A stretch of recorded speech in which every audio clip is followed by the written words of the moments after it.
کوئی قیامت تک ثابت کر سکتا ہے، تو وہاں کس کی انگیخت پر کچھ پیر اٹھے، کچھ گدوں والے اور کچھ گدیوں والے، اور اسمبلیوں میں قراردادیں منظور ہوئیں کہ ہم بیٹے ہیں سیدہ فاطمہ رضی اللہ تعالی عنہا کے، حالانکہ یقیناً وہ ان کے عمل سے ناراض تھیں کہ یہ ان پر بہتان باندھ رہے تھے، مگر میں پوچھتا ہوں اللہ کا بندہ ہی کوئی نہیں اس دنیا میں؟ آج اللہ کو گالیاں دی گئیں برسر عام، کہاں ہیں وہ پیران طریقہ، کہاں ہیں وہ لوگ لیڈرشپ والے؟ کیوں نہیں آج جو شرعی طریقہ ہے اس کی طرف کوئی کیوں نہیں آ رہا، کیوں نہیں بول رہے؟ افسوس کہ جس وحدانیت کے لیے، جس ناموس کے لیے، اللہ کی جس شان کے لیے میرے آقا حضرت محمد مصطفیٰ صلی اللہ علیہ وسلم نے فرمایا کہ میں یہ چاہتا ہوں اللہ کے دین، اللہ کی شان کی سربلندی کے لیے اقتالو، مجھے شہید کر دیا جائے، ثم احیا، پھر مجھے زندہ کیا جائے، ثم اقتلو، پھر مجھے شہید کر دیا جائے، ثم احیا، پھر مجھے زندہ کیا جائے، ثم اقتلو، پھر مجھے شہید کر دیا جائے۔ تو ہمارے آقا صلی اللہ علیہ وسلم نے یہ واضح کیا کہ ناموس رسالت پر پہرا دینے والے ہی ناموس الوہیت پہ پہرا دیں گے، اور جب تمہارے نبی اس انداز میں خود تیار ہیں اور یہ اپنی ایک چاہت بتا رہے ہیں اللہ کے لیے اپنی جان دے دینا، تو پھر سرکار کے غلام اس سلسلہ میں کس حد تک ان پر فریضہ عائد ہوتا ہے اور کس حد تک ان کے لیے ضروری ہے کہ وہ میدان میں نکلیں۔ من سب نبیا فاقتلوہ، اس سے پہلا حکم جو من سب اللہ کا ہے، آج اس مملکت خداداد پاکستان کے اندر اللہ کو گالیاں دی جا رہی ہیں۔ جو نبی کو گالی دے جرم وہ بھی چھوٹا نہیں، اس کے خلاف بھی امت پر فرض ہے، اور ایسا فرض کہ جو ہر گھڑی فرض ہے۔ لیکن ٹیڑھی تقسیم کیوں ہے؟ اس کو دیکھنا چاہیے۔ اللہ کی الوہیت پر حملہ ہے، یہ حملہ اگر کوئی فرانس میں کرے تو پھر بھی حملہ ہے، سندھ میں کرے تو پھر بھی حملہ ہے، یہ کافر کرے تو پھر بھی حملہ ہے، کوئی نام نہاد مسلمان کرے تو پھر بھی حملہ ہے۔ اس بنیاد پر چونکہ جو بھی غلام نبی ہے وہی اللہ کا محبوب بندہ ہے، اور ہر عاشق رسول صلی اللہ علیہ وسلم پر لازم ہے کہ اپنے آقا صلی اللہ علیہ وسلم جس ناموس کے لیے اتنا جذبہ رکھتے ہیں اور اس کے لیے اتنا متوجہ کر رہے ہیں، تو عاشقان رسول صلی اللہ علیہ وسلم یہ بھی یعنی اس چیز کو پیش نظر رکھیں۔ اور پھر یہاں اس گفتگو میں یہ چیز بھی میں بیان کرنا ضروری سمجھتا ہوں، جب یہ کہہ رہا ہے کہ 10-15 نبی کیوں نہیں رب نے بنائے، اور پھر اس چیز پہ اڑ رہا ہے کہ رب ذوالجلال اس نے باقی چیزوں کے جو جوڑے بنائے تو اپنا کیوں نہیں بنایا؟ اسے پتہ نہیں کہ رب ہوتا کون ہے۔ قرآن مجید کا 17واں پارہ سورہ انبیاء، اللہ فرماتا لا یسأل عما یفعل وہم یسألون، فرمایا کائنات میں ایک ذات ایسی ہے جس سے کوئی پوچھ نہیں سکتا کہ تو نے ایسا کیوں کیا۔ لا یسأل، اس سے سوال نہیں کیا جاتا کہ تو نے یہ کیوں کیا، تو نے یہ کیوں کیا، تو نے یہ کیوں کیا۔ فرمایا جس سے یہ نہ پوچھا جا سکے اسے رب ذوالجلال کہتے ہیں، وہ اللہ ہے، وہ رب ہے، وہ خدا ہے۔ لا یسأل عما یفعل،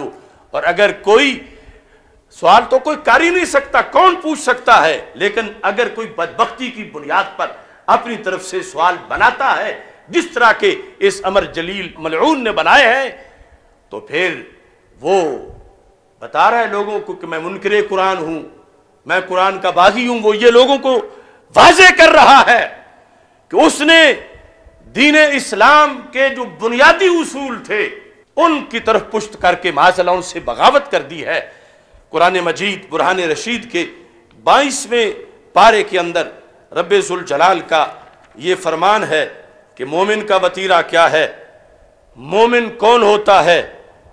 مومن پر لازم کیا ہے۔ 22ویں پارے کے آغاز کے اندر یہ ذکر کیا گیا ہے، وَمَا كَانَ لِمُؤْمِنٍ وَلَا مُؤْمِنَةٍ، کسی مومن مرد اور کسی مومنہ عورت ان کے لیے یہ جائز نہیں، اذا قضى اللہ ورسولہ امرا ان یکون لهم الخیرۃ من امرہم، کسی مومن کے لیے اگر مومن ہے یہ جائز نہیں کہ جب اللہ کوئی فیصلہ کر دے اور اللہ کے رسول علیہ السلام کوئی فیصلہ کر دے اور یہ آگے سے اپنی رائے پیش کرے، یہ آگے سے اپنی بات پیش کرے، اگر ایسا کوئی کرے گا تو وہ مومن نہیں ہے۔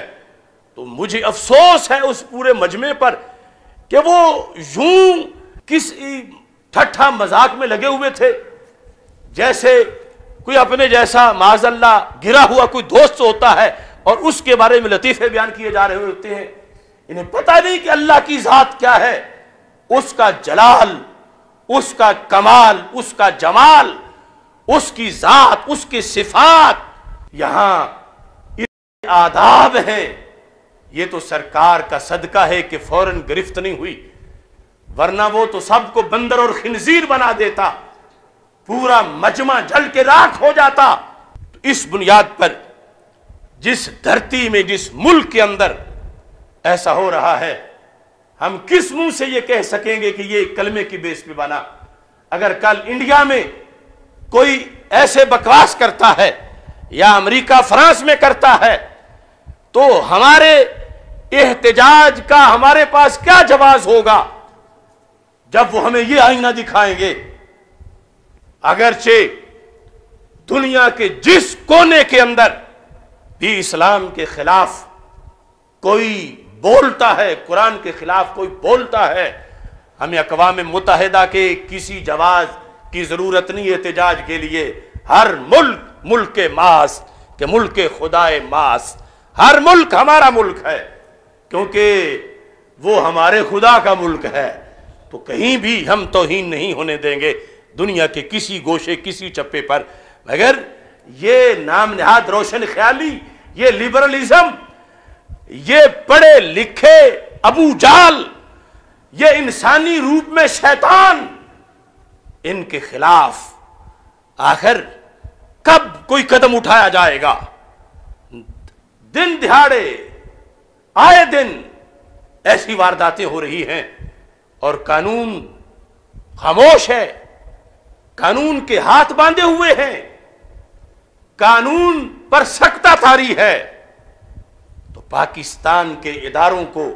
سوچنا چاہیے کہ یہ ہے سب سے بڑی دہشت گردی، جو رب کو گالیاں دے، اس سے بڑا دہشت گرد کون ہوگا؟ ایسے دہشت گردوں کا خاتمہ اولین ضروری ہے۔ جو کچھ وہ بار بار مختلف طریقوں سے توہین کرتا رہا، قرآن مجید برہان رشید کی آیات کے ساتھ اس نے مذاق اڑایا۔ وہ کہتا ہے کہ رب یہ کیوں کہتا ہے مجھ سے مانگو؟ تو اسے یہ خبر نہیں کہ رب ذوالجلال کے امر کن سے کائنات کا نظام چلتا ہے اور اس کا حکم ہے قرآن مجید برہان رشید میں۔ وہ فرماتا وَإِذَا سَأَلَكَ عِبَادِي عَنِّي فَإِنِّي قَرِيبٌ، میرے محبوب صلی اللہ علیہ وسلم، جب آپ سے میرے بندے میرے بارے میں پوچھیں فَإِنِّي قَرِيبٌ، تو بتا دو میں قریب ہوں۔ اجیب دعوت الداعی اذا دعان، کہا جب بھی کوئی دعا مانگتا ہے میں اس کی دعا کو قبول کرتا ہوں۔ یعنی یہ تو اس کا کرم ہے کہ اس کا دروازہ بند نہیں، یہ اس کا کرم ہے کہ وہ کہیں دورے پہ نہیں جاتا، یہ اس کا کمال ہے کہ وہ تھکتا نہیں، یہ اس کی شان ہے کہ وہ سوتا نہیں۔ وہ کہتا ہے اجیب دعوت الداعی اذا دعان، جب بھی کوئی مانگے گا میں دوں گا، میں اس کی دعا کو قبول کروں گا۔ اب ادھر اس کی شان، اللہ کی شان، اور اس کے نزدیک نقص، ادھر قرآن اور اس کے نزدیک اس کے خلاف یہ